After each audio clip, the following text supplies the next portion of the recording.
Mislili ste da se OpenAI plaši Googlea? Greška. Sam Altman je proglasio kod red u kompaniji, zaustavio projekte i upalio alarme i sve to zbog Apple-a. Dok se oni tuku za budućnost veštačke inteligencije, u sadašnjosti je upravo stigao telefon koji će verovatno kupiti pola Balkana. Redmi Note 15 je tu, a baterija mu je odlična. Ja sam Bane, a ti gledaš Net i Tech 7 u 7. 7 najzanimljivijih vesti iz sveta tehnologije i digitalnog marketinga u prethodnih 7 dana. Idemo! Zaboravite na rat modela, počinje rat uređaja. Prema izvještajima iz New Yorka, Sam Altman je razumeo da današnji telefoni nisu dovoljni za AI revoluciju. Upravo zato se i odvija prava drama između OpenAI-a i Apple-a. O čemu se tu zapravo radi? Pa u posljednje vrijeme OpenAI agresivno krade Apple-ove inženjere. A zašto to rade?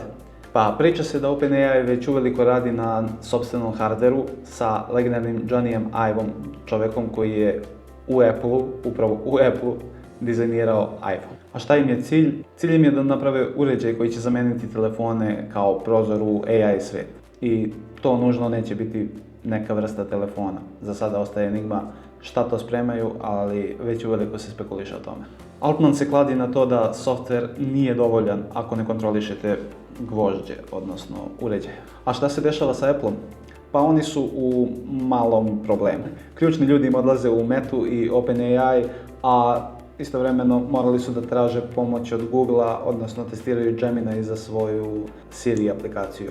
Dakle, ako se Altman pita, iPhone kako poznajemo ide u penziju. A dok čekamo taj futuristički AI uređaj, hajde da pričamo o onome što ćete zapravo kupiti. Xiaomi je prilično tiho, bez neke medijske pompe, u Poljskoj je lansirao Redmi Note 15 seriju. I odmah da vam kažem, specifikacije su ozbiljne. Dostupno je čak 5 modela, a cijene se kreću od 290 € za LTE verziju do 600 € za Pro Plus verziju. Ali pazite ovo, kamere imaju 200 megapiksela sa optičkom stabilizacijom i 1.5K ekrane.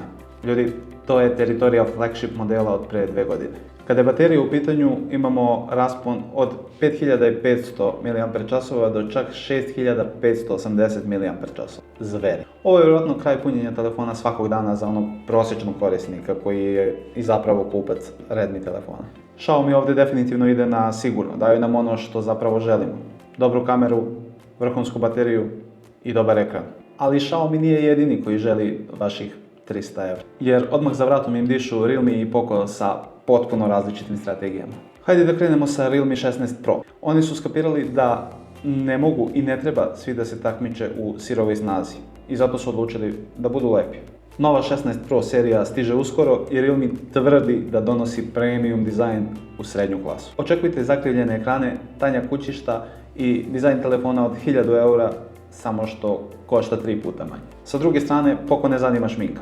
Procurile su specifikacije Poco M8 Pro telefona i ovo je zver za male pare. Imaće bateriju od 6330 mAh i punjenje od 100 W. Dakle, dok Realme pokušava da vas šarmira izgledom, Poco vam daje nešto sasvim drugo. Daje vam bateriju koja se napuni dok popijete kafu. Izbor u srednjoj klasi nikada nije bio teži. Ili Realme koji donosi lepotu, ili Poco koji donosi snagu, ili Redmi koji donosi neki balans. U novim telefonima verovatno će većina vas najviše vrteti Instagram. I konačno, Instagram prestaje da se pravi lud. Uvodi opciju Your Algorithm, koja vam omogućava da kontrolišete ono što će se prikazivati na vašem feedu. Prvi put ćete moći da vidite šta Meta AI zapravo misli da vas zanima. Ako vam na feedu izlaze samo mačke i patike, to će pisati u toj listi. I što je najvažnije, moći ćete to da resetujete. Ako ste greškom lajkovali neki video u kuvanju i sada vam stalno izlaze domaćice i recepti, sada ćete imati način da kažete algoritmu prestani čoveče. Sa druge strane, ovo je dobra vest i za brendove i kompanije koje se oglašavaju, jer kada neko gleda vaš sadržaj, to znači da je on to izabrao, a ne da ga algoritam forsira iz nekog nepoznatog razloga. A kada smo kod algoritama koji nas rade, YouTube je upravo dao kreatorima novu igračku, odnosno A/B testiranje naslova. To znači da ako vidite jedan naslov na videu ujutru, a na istom videu potpuno drugi naslov popodne, ne znači da ste ludi, ne brinite. Kreatori sada mogu da stave i do 3 naslova, a YouTube će to testirati i na kraju izabrati onaj na koji vi najviše klikćete. Jeste malo jezivo možda ovako na prvu kada pomislite, ali korisno je, pre svega za kreatore. I za kraj, ako vas svi ovi algoritmi nerviraju i hoćete svoj sajt, WordPress je upravo dobio super moć. a to je vibe coding. Zaboravite na traženje tema, developera, dizajnera. Dakle, samo ukucate prompt hoću svoj sajt za prodaju domaće rakije koji izgleda moderno i minimalistički i waba, evo sajt. AI vam generiše sajt sa sve strukturom, dizajnom i funkcionalnostima koje su vam potrebne za 1 minut. Naravno, to može da bude polazna osnova, može da vam bude i konačno rješenje, ali u svakom slučaju imate mogućnost da prilagođavate, dorađujete, dodajete stvari koje vi želite, ali sama činjenica da za 1 minut dobijete zapravo sajt koji je funkcionalan, za mene je super i konačno u nekim oblastima možemo da kažemo da AI stvarno donosi puno benefita. Ima i stvari o kojima treba da brinemo, ali definitivno olakšava svakodnevni život. Digitalni svijet se mijenja brže nego ikada, od AI alata koji generišu sajt za 1 minut do telefona sa sjajnim baterijama u posljednje vrijeme. A mene zanima jedna stvar, u ovoj borbi u srednjoj klasi, ko uzima vaš novac? Xiaomi, Poco, Realme?